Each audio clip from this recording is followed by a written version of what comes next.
Cedera Marten pas bikin timnas Indonesia terancam tanpa kiper utama saat lawan Kuwait. Patrick Kluivert kini harus menyiapkan opsi darurat, termasuk kemungkinan turunkan Emil Audero. Stadion Utama Sumatera Utara mendapat pujian setelah sukses menggelar Piala Kemerdekaan. Erick Thohir menilai fasilitas, dukungan Pemda, dan antusiasme penonton jadi modal kuat untuk jadi kandang Garuda. Protes PSSI ke AFC membuahkan hasil. Jadwal melawan Irak dimundurkan agar pemain punya waktu istirahat lebih.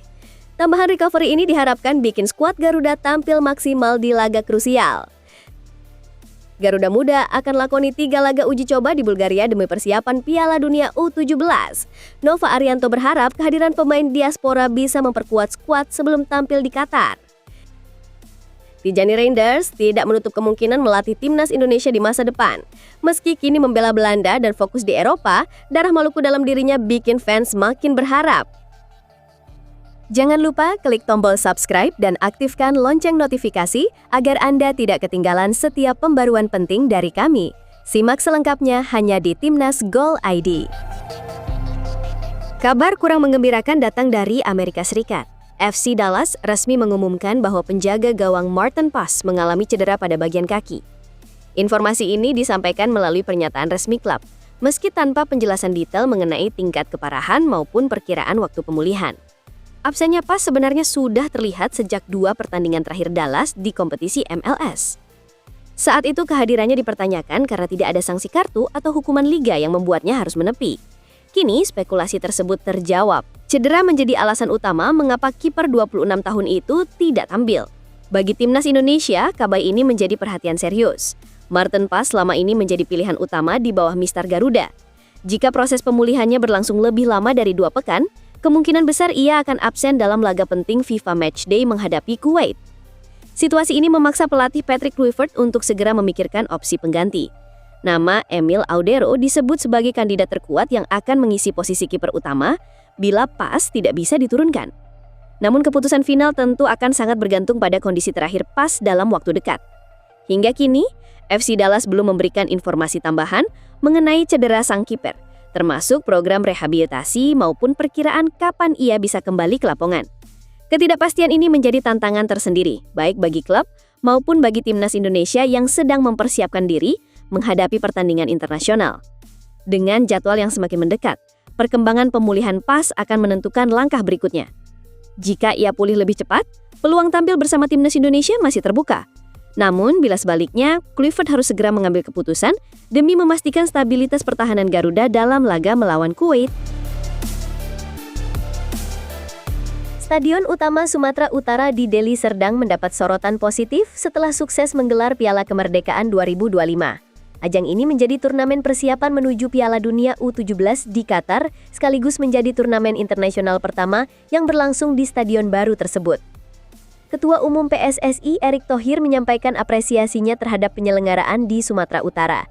Erick menilai ada 3 alasan utama yang membuat stadion ini layak dipertimbangkan sebagai kandang timnas Indonesia. Pertama, fasilitas yang tersedia dinilai sangat baik, mulai dari stadion utama hingga lapangan latihan pendukung. Kedua, kesiapan pemerintah daerah dalam mendukung penyelenggaraan sepak bola internasional dianggap serius dan konsisten. Alasan ketiga datang dari dukungan supporter. Menurut Erick, antusiasme penonton di Sumatera Utara luar biasa. Dalam 2 laga terakhir ketika timnas Indonesia bermain, jumlah penonton hampir mencapai 22.000 orang. Angka ini dianggap istimewa mengingat pertandingan masih berada pada level usia muda U17. Erick menegaskan bahwa PSSI bangga dan optimis Sumatera Utara bisa menjadi rumah bagi timnas Indonesia. Ia menyebut akan membicarakan hal ini lebih lanjut di internal federasi sekaligus berdiskusi dengan Gubernur Sumatera Utara, Bobi Nasution. Sementara itu, Gubernur Bobi Nasution menyatakan kesiapannya untuk menggelar event sepak bola internasional di Sumut. Ia berharap keberhasilan penyelenggaraan Piala Kemerdekaan menjadi awal yang baik sekaligus bukti bahwa daerah ini mampu mengadakan pertandingan berskala besar. Bobi menekankan bahwa pemerintah daerah percaya diri untuk menyambut ajang internasional lainnya di masa depan, termasuk kemungkinan laga timnas senior. Dengan dukungan fasilitas, kesiapan daerah serta antusiasme penonton yang tinggi, Stadion Utama Sumatera Utara kini benar-benar masuk dalam pertimbangan sebagai salah satu kandang baru timnas Indonesia. Timnas Indonesia dipastikan melanjutkan perjalanan mereka menuju Piala Dunia setelah berhasil lolos ke putaran keempat kualifikasi. Di babak ini, skuad asuhan Patrick Kluivert tergabung di grup B bersama Arab Saudi dan Irak. Pertandingan dijadwalkan berlangsung pada Oktober 2025 mendatang, dan sejak awal sudah diprediksi tidak akan mudah. Berdasarkan jadwal awal yang dirilis Konfederasi Sepak Bola Asia, Timnas Indonesia menghadapi situasi sulit. Pada 8 Oktober 2025, Indonesia dijadwalkan melawan Arab Saudi. Lalu hanya 3 hari berselang harus langsung berhadapan dengan Irak. Jadwal padat ini jelas berbeda dengan dua rivalnya. Arab Saudi memiliki jeda 6 hari antara pertandingan pertama dan kedua, sementara Irak mendapat waktu istirahat 4 hari. Menyadari kondisi yang tidak menguntungkan, PSSI langsung mengambil langkah. PSSI melayangkan protes resmi ke AFC dan meminta peninjauan ulang jadwal pertandingan. Permintaan itu terutama ditujukan pada laga melawan Irak yang dianggap terlalu mepet dengan pertandingan pertama. Semula, pertandingan Indonesia kontra Irak dijadwalkan berlangsung pada 11 Oktober pukul 6 sore waktu setempat. Setelah lobi intensif, AFC akhirnya menyetujui perubahan jadwal. Laga tersebut dimundurkan menjadi pukul 10.30 malam. Perubahan ini memberi sedikit ruang bagi pemain untuk melakukan pemulihan setelah duel berat melawan Arab Saudi. Meski bukan keuntungan besar, tambahan waktu istirahat ini tetap dianggap penting bagi persiapan fisik tim. Dengan kondisi yang lebih baik, diharapkan skuad Garuda bisa tampil maksimal pada pertandingan kedua.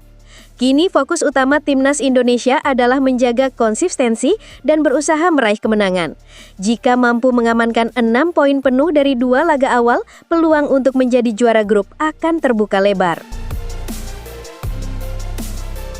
Timnas Indonesia U17 melanjutkan persiapan menuju Piala Dunia di Qatar. Usai tampil di Piala Kemerdekaan, skuad muda Garuda akan menjalani pemusatan latihan di Bulgaria pada 1 hingga 14 September mendatang. Pelatih Nova Arianto menyampaikan hal ini setelah timnya kalah tipis 2-1 dari Mali di laga final Piala Kemerdekaan. Nova mengapresiasi dukungan federasi yang terus memberikan kesempatan uji coba berkualitas bagi para pemain. Menurutnya, rangkaian pertandingan persahabatan sangat penting agar skuad terus belajar, berkembang, dan siap menghadapi turnamen terbesar di level usia muda. Selain Bulgaria, agenda pemusatan latihan Timnas U17 juga dijadwalkan berlangsung di Yogyakarta dan Uni Emirat Arab. Nova menegaskan, sistem promosi dan degradasi pemain akan tetap diterapkan selama pemusatan latihan berlangsung. Artinya, komposisi skuad masih bisa berubah sesuai evaluasi pelatih. Di Bulgaria, Indonesia U17 akan melakoni 3 pertandingan uji coba. Nova berharap kesempatan ini dimanfaatkan dengan maksimal untuk memperbaiki kekurangan yang terlihat pada Piala Kemerdekaan. Ia juga menantikan kehadiran 3 pemain diaspora yang sebelumnya absen, yaitu Lucas Lee, Nicolas Miosun, dan penjaga gawang Mike Rajasa. Ketiganya tidak dapat tampil di turnamen sebelumnya karena terkendala izin sekolah. Kehadiran mereka diharapkan bisa memperkuat tim dan memberi warna baru dalam susunan pemain. Nova menegaskan, evaluasi dari turnamen sebelumnya akan menjadi dasar perbaikan. Segala kekurangan yang muncul di Piala Kemerdekaan akan ditambal agar tim lebih siap. Sebelum ini, Timnas U17 juga sempat menjalani pemusatan latihan di Uni Emirat Arab dan Qatar. Dengan rangkaian uji coba yang terus berlanjut, tim asuhan Nova Arianto diharapkan semakin matang jelang Piala Dunia U17 yang akan digelar November mendatang di Qatar. Tijani Reinders kembali menjadi sorotan setelah mengisyaratkan kemungkinan dirinya suatu saat melatih Timnas Indonesia. Gelandang 26 tahun itu menanggapi pertanyaan seputar masa depannya, termasuk peluang tampil bersama Garuda. Reinders mengaku hingga kini masih sering mendapat pesan dari penggemar Indonesia melalui media sosial yang menanyakan kesediaannya membela Timnas. Namun, ia menegaskan hal itu tidak lagi mungkin dilakukan, mengingat dirinya sudah memilih memperkuat Belanda. Meski demikian, pembicaraan tidak berhenti sampai di situ. Sang pembawa acara sempat menyinggung kemungkinan Reinders tampil dalam laga persahabatan setelah pensiun. Bahkan disampaikan pula ide bahwa ia bisa mengikuti jejak Patrick Kluivert yang kini menjabat sebagai pelatih Timnas Indonesia.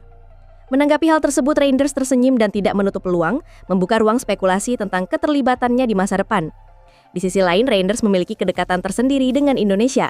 Sang ibu berasal dari Maluku sehingga darah Indonesia mengalir dalam dirinya. Namun pilihan karirnya sudah jelas. Ia memutuskan membela Belanda dan fokus meniti jalan profesional di Eropa. Reinders sebelumnya tampil bersama AC Milan selama 2 musim, sebelum akhirnya direkrut oleh klub raksasa Inggris Manchester City. Meski semua itu masih sebatas wacana, pernyataan Reinders menunjukkan bahwa ia tidak menutup pintu sepenuhnya terhadap Indonesia.